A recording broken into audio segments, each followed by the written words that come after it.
હિઝબુલ્લાની ધમકી, ઇઝરાયલ સજા ભોગવવા તૈયાર રહે. ફરી એકવાર મધ્ય પૂર્વના દેશોમાં તંગદિલી. લેબનોનમાં એક પછી એક અનેક પેજર બ્લાસ્ટની ઘટનાએ આખી દુનિયાને હચમચાવી મૂકી છે. આ રીતે હુમલો કરવાનો આરોપ ઇઝરાયલ પર લાગી રહ્યો છે, જેણે તાઇવાની કંપનીની મદદથી આ ઘટનાને અંજામ આપ્યો હોવાની ચર્ચા છે. કલાકો સુધી એક પછી એક વિસ્ફોટમાં અત્યાર સુધીમાં 11 લોકો માર્યા ગયા છે, જ્યારે 4000થી વધુ લોકો ઇજાગ્રસ્ત હોવાથી હડકંપ મચી ગયું છે. સ્થાનિક મીડિયાના અહેવાલો અનુસાર 200થી વધુ લોકોની હાલત અત્યંત ગંભીર હોવાને કારણે મૃત્યુઆંકમાં મોટો ઉછાળો નોંધાય તેવી શક્યતા છે. આ મામલે હિઝબુલ્લા લાલઘૂમ થઈ ગયો છે અને તેણે હવે ઇઝરાયલ સામે સીધી રીતે આંગળી ચીંધતા તેને સજા ભોગવવા માટે તૈયાર રહેવાની ચેતવણી આપી છે.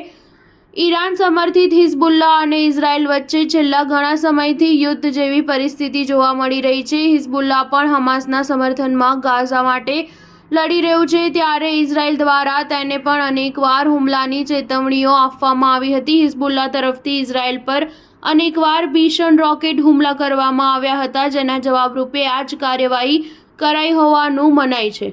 સ્ટાર ન્યૂઝ 7 હંમેશા સચ્ચાઈની સાથે.